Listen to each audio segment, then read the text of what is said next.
물이 바다 덮음같이 하나님의 영광이 이곳에 가득하기를 주님의 이름으로 축복합니다.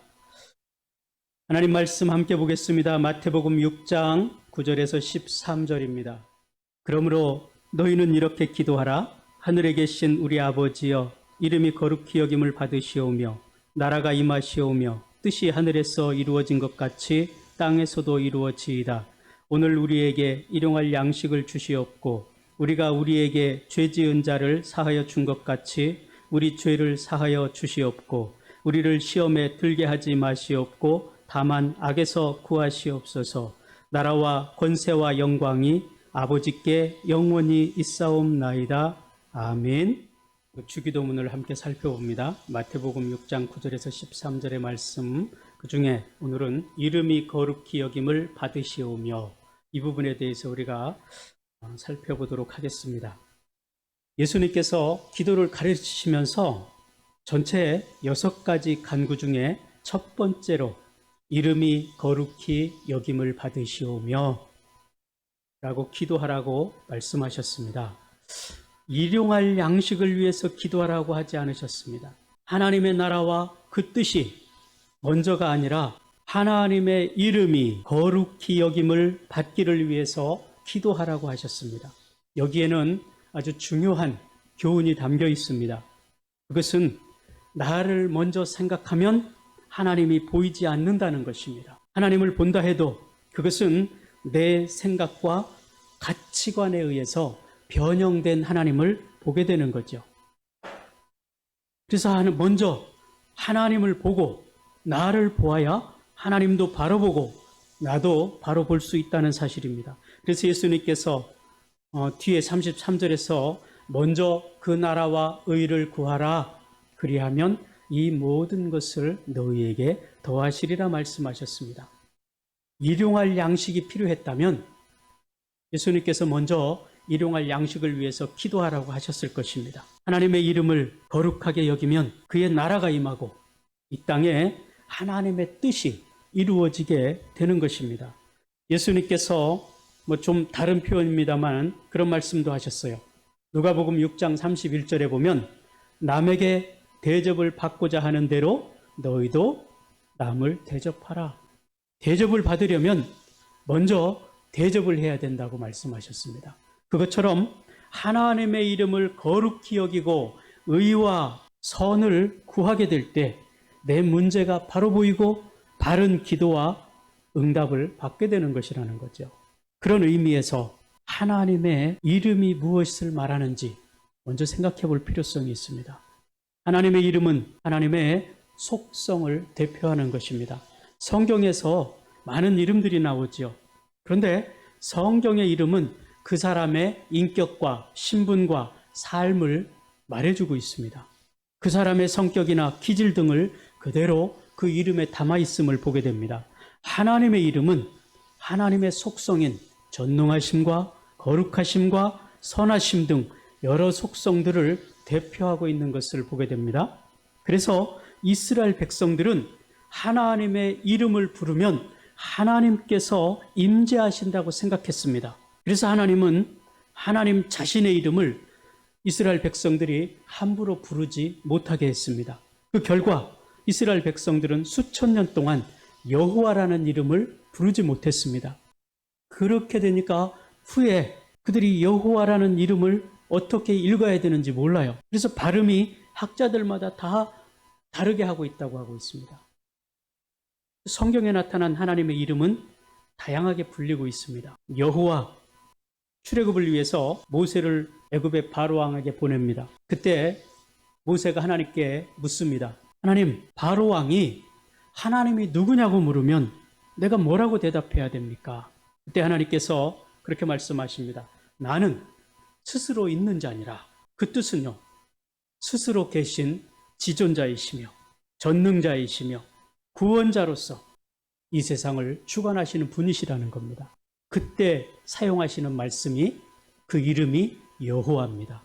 구원자, 전능자, 자존자, 그 하나님의 이름을 표현할 때 여호와라고 표현하셨습니다.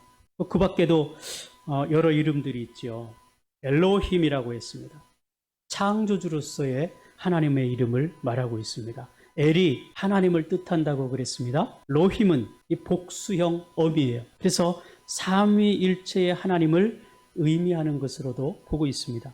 성경에서 이 말씀이 4,000번이 넘게 기록이 되어 있습니다.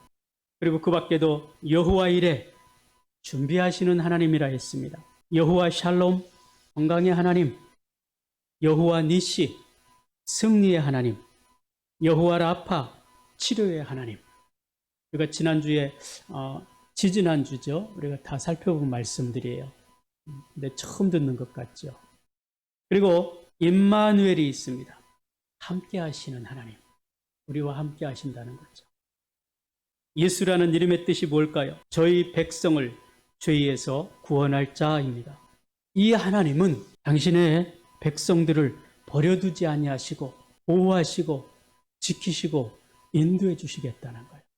그래서 성경에 나타나고 있는 다양한 이름이, 하나님의 이름이 우리를 보호하시고 지키시고 인도하실 것이라고 말씀해 주고 계시는 것입니다. 수없이 하나님의 이름을 우리에게 가르쳐 주고 계시죠.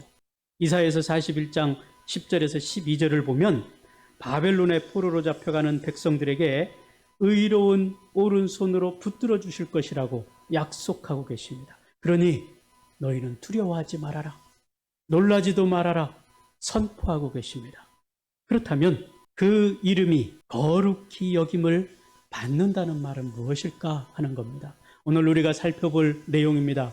하나님의 이름이 거룩히 여김을 받으려면 우리가 어떻게 해야 되는가? 하나님의 이름이 거룩히 여김을 받으려면 우리 성도들이 제대로 살아야 돼요. 우리 성도들이 여호와의 이름을 높여드려야 되는 겁니다. 종교개혁자 칼빈은 그렇게 말합니다. 하나님께서 받아 마땅한 그 자신의 영광을 받으셔야만 한다 그랬어요.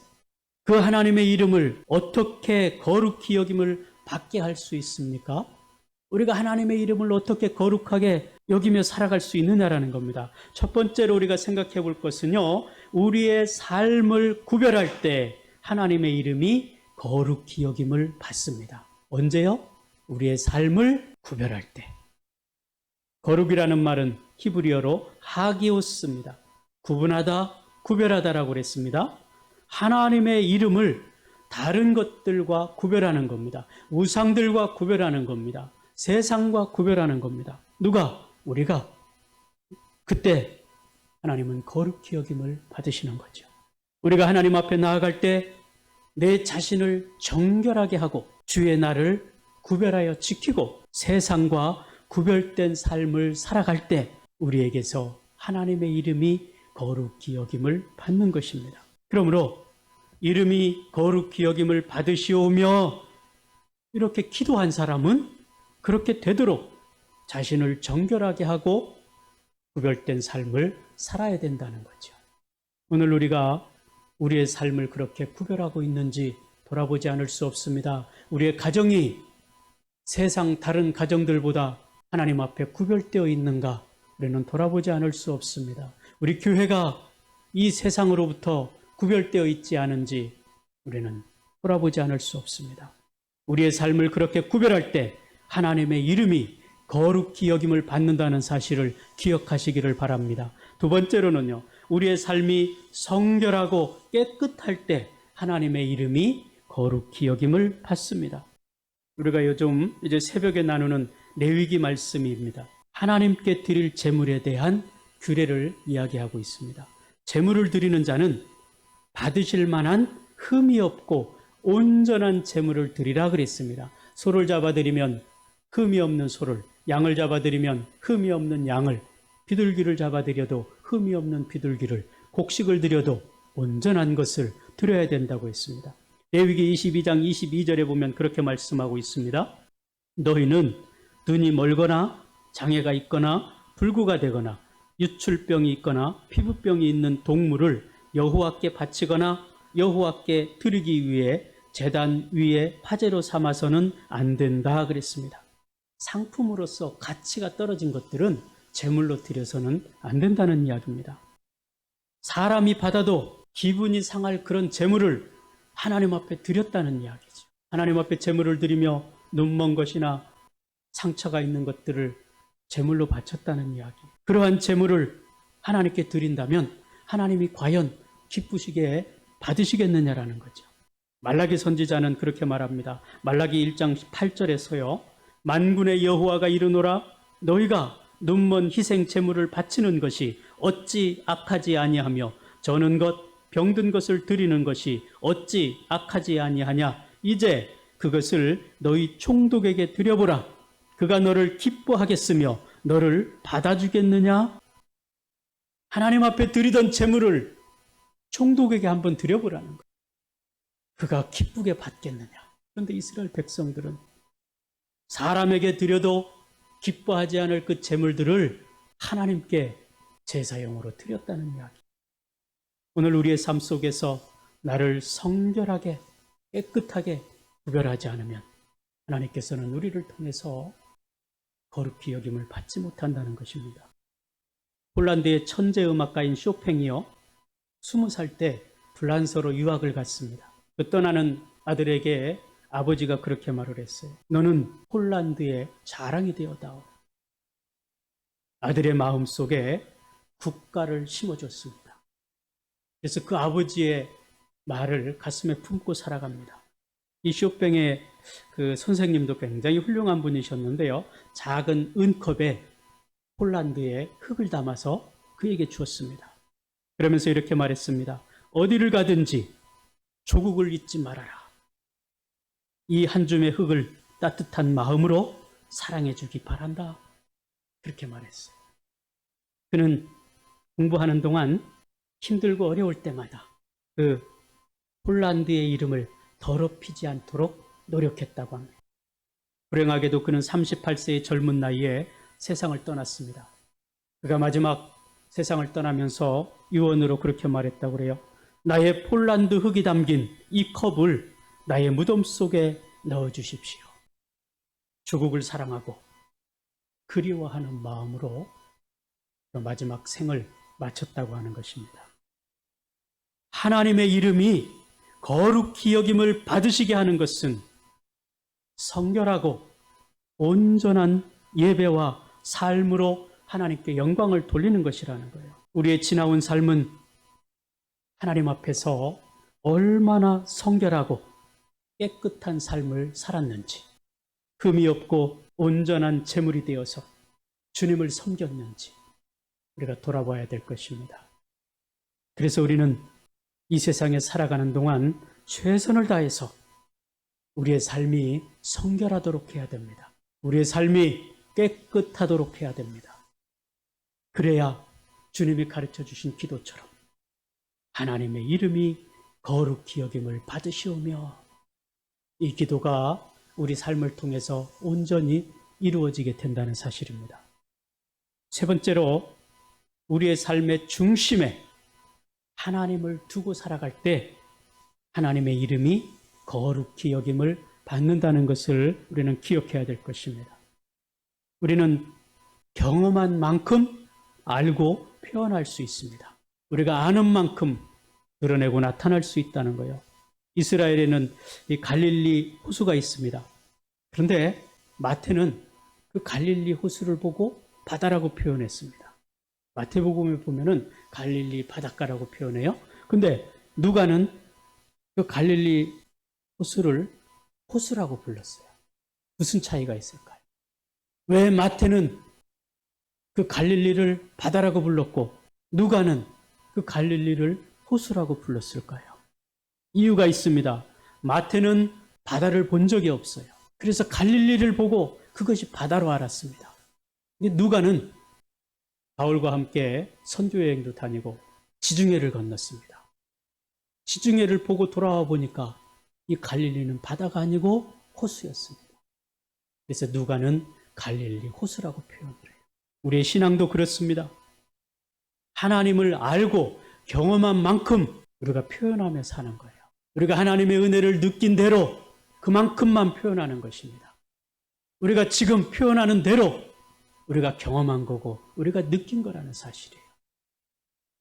우리가 부족하다면 우리는 하나님 앞에 나를 더 거룩하게, 나를 더 성결하게 갖고 가야 될 것입니다.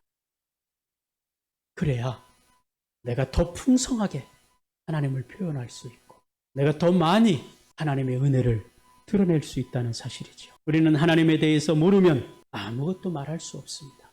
우리가 세상 가운데에서 하나님을 어떻게 표현하고 어떻게 드러내고 있습니까?